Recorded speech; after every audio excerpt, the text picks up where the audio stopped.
Bon, eh ben, salut les glissous là au-dessus.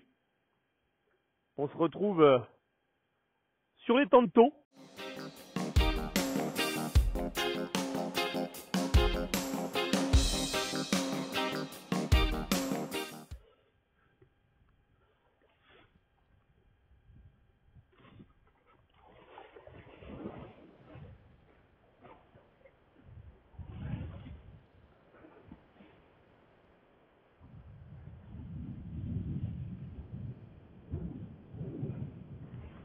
En fait, il vient de tourner à l'ouest. Voilà pourquoi on a l'impression qu'il a complètement baissé, c'est qu'il a tourné en fait ouest-nord-ouest. Et forcément, le ouest-nord-ouest en général, il est un petit peu moins fort. Et ça, c'est dû aux nuages qu'il y a là-bas. Bon, bref, salut les glissous, Sébastien Labbé, vous êtes bien sur la chaîne La TV. On se retrouve en direct donc du spot du Pont-Levis à 7. On est en 9 mètres, on était super toilé juste avant. Et là, on se retrouve en 9 mètres, brise V2 2019, toilé, tout juste toilé, parce que le vent vient de tourner à l'ouest. Et du coup, c'est très très limite, donc je vais quand même pas trop m'éloigner. On va virer déjà tout de suite, personne derrière. C'est bon, je peux enchaîner. On se retrouve pour une vidéo, donc c'est la deuxième fois que je la tourne. Je l'ai tournée il y a une demi-heure, mais le système magique de GoPro mixé à un micro, mixé à un téléphone, bref, mon invention de la NASA qui remplace l'invention de Rodenkaittrip a bugué. Du coup, la vidéo a foiré. On va parler des réceptions. Je vous rappelle qu'il ne s'agit pas d'un tutoriel.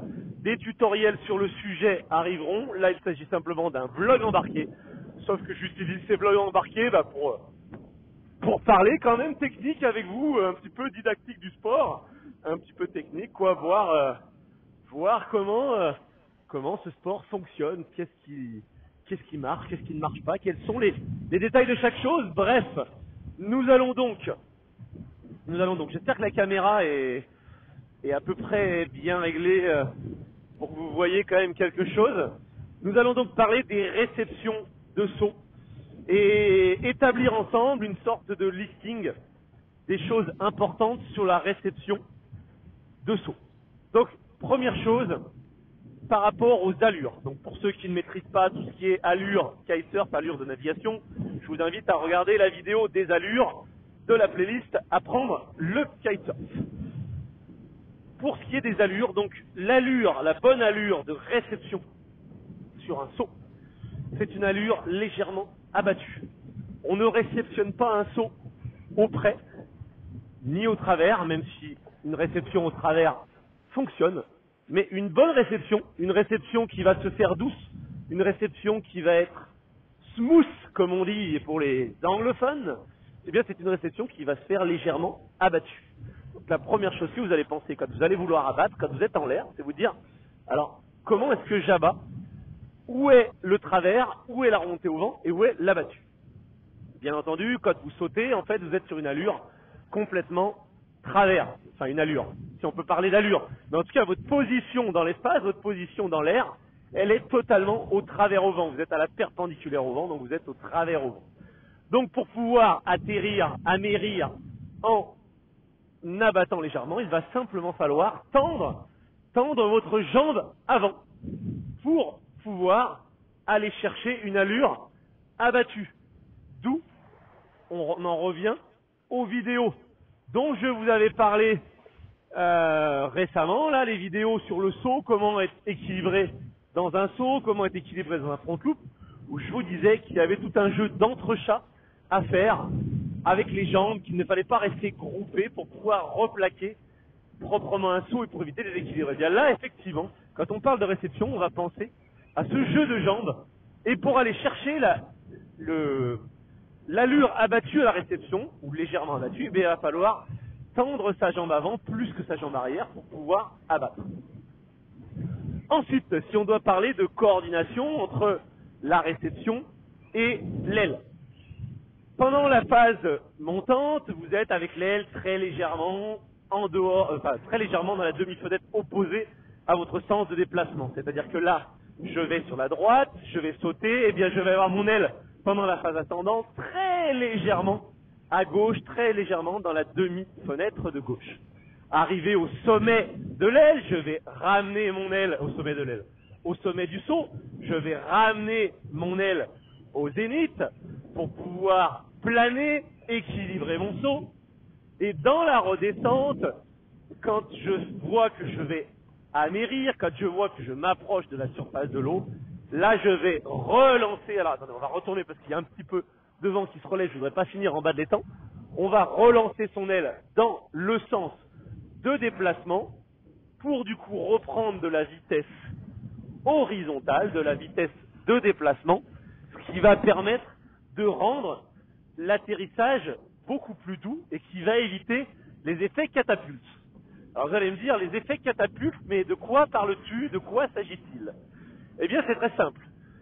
Quand vous réceptionnez, si vous réceptionnez avec aucune vitesse latérale, c'est-à-dire que vous réceptionnez en ayant l'aile toujours au zénith et vous n'avez pas relancé et donc votre aile ne vous tire pas vers l'avant, eh bien vous allez avoir un manque de vitesse qui va faire que quand votre aile va reprendre, elle va vous tirer très fort d'un coup et soit vous déséquilibrez, soit vous catapultez.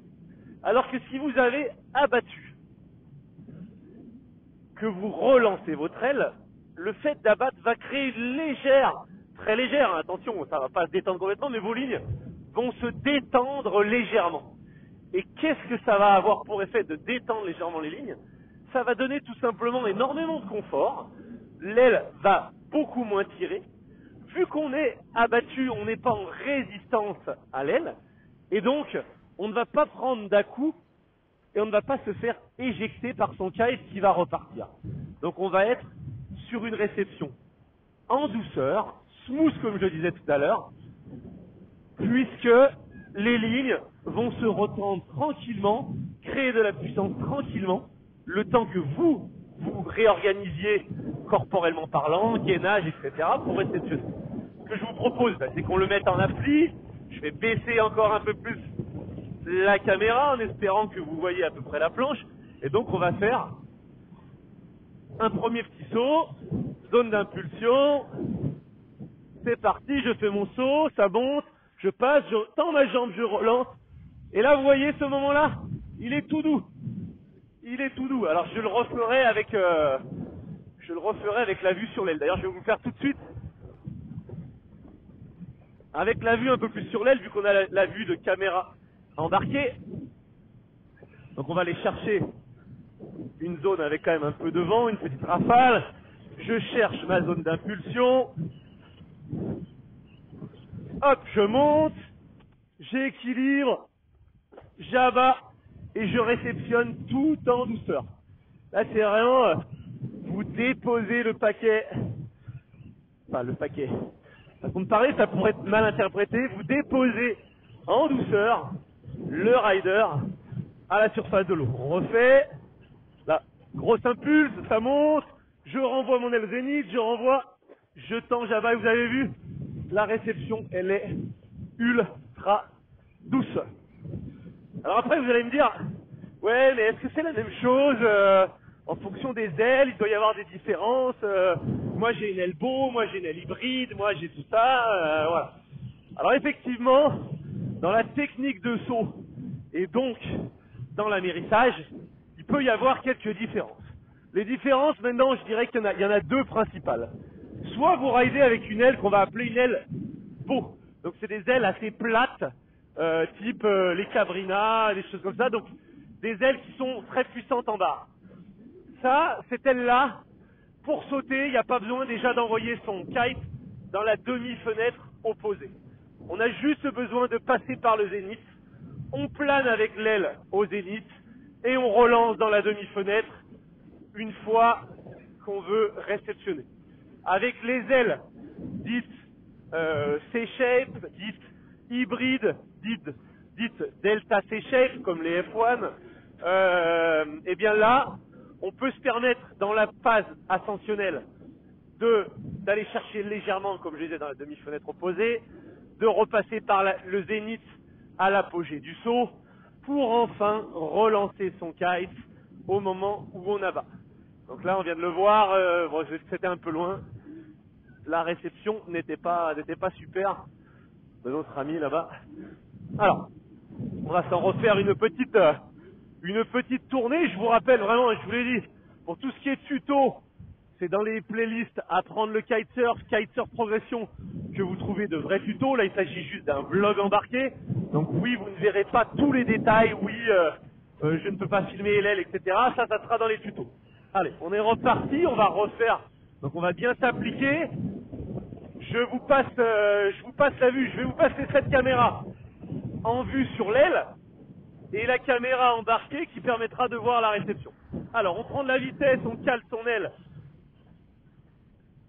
aux alentours de 1 heure, entre 1 heure et midi, on vient chercher la rafale qui va nous permettre de bien décoller. Là, je l'ai trouvé. J'envoie, ça monte. Là, je commence à tendre la jambe, je renvoie, abattu, réception ultra smooth. Donc pensez à cette histoire de je tends la jambe pour équilibrer et je fais ma réception très smooth. On est reparti, zone d'impulse, ça monte, je reviens au zénith, je tends ma jambe avant, ultra smooth, en abattant. Vous avez vu que même si je monte haut, même si le vent est fort, je me retrouve avec une réception qui a peu de vitesse. Pourquoi ?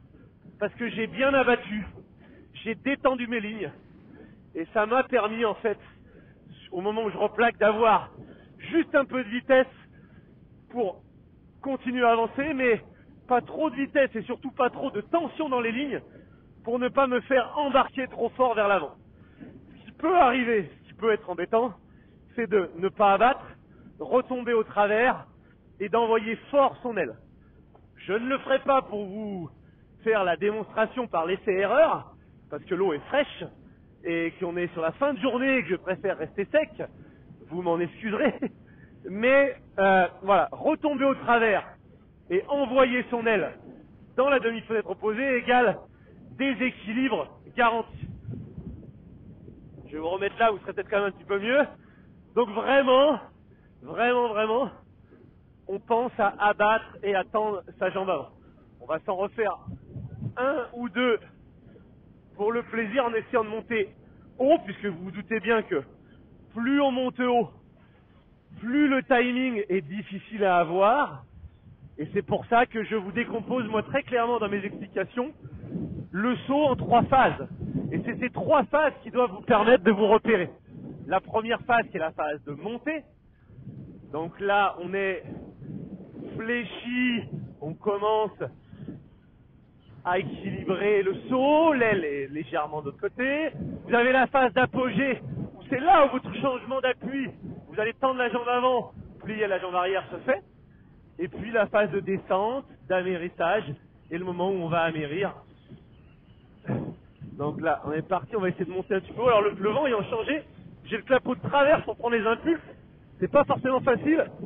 Hop, là je tends la jambe, je relance Jabba, et la réception est tout en douceur. Ah, et là même, on va essayer de prendre un impulse dans une petite vague. Il y a une belle rafale.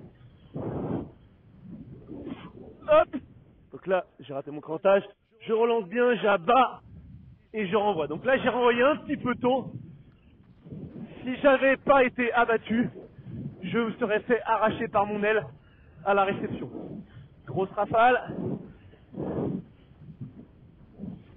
Là, ça monte bien. Je relance, je tends ma jambe. Et vous avez vu ce mouvement, vous l'avez vu dans cette caméra, le mouvement d'abattu qui a permis, eh bien, d'encaisser la rafale au moment de la réception. Bon, écoutez, le soleil vient de se cacher, petite fraîcheur. Après, je suis hyper bien, vous l'avez vu dans une autre vidéo, je vous avais présenté la veste, je suis super bien. C'est juste là pour une histoire de lumière. Je vais remonter là-bas, je vais aller changer de support et vous préparer d'autres vidéos. Le vent repart bien fort sous le nuage. Moi, je vous dis, écoutez, life is a beach. Alors, on se prend pas la tête, on en profite. N'hésitez pas à lâcher le pouce bleu. N'hésitez pas à commenter la rafale. Ah bah tiens, on va se refaire la phrase d'outro, le Life is a beach dans un saut. L'objectif étant que je puisse vous dire Life is a beach, etc. machin, tout ça avant de replaquer. Allez, on est parti.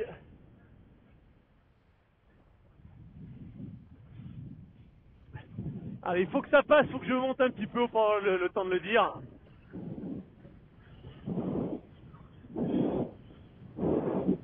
Allez, trouve-moi une zone d'impulse. Life is a beach, alors on se prend pas la tête et on en profite. À très bientôt. Ciao. Wouhou!